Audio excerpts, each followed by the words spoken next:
Hello everyone, in this video we will learn how to turn on and turn off the airplane mode. So what is the purpose of the airplane mode?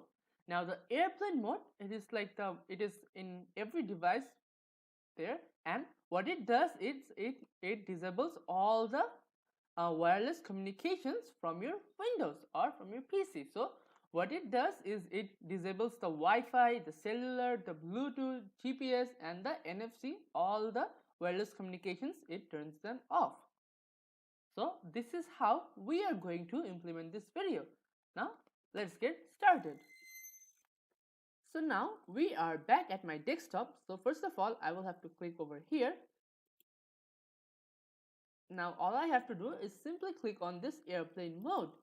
So if I click this airplane mode on, see now there's an airplane signal instead of that Wi-Fi signal. So that means that all the wireless connections have been disabled. So now the airplane mode is on, and if I want to turn it off, I can just click over here and just simply click over here again to turn it off.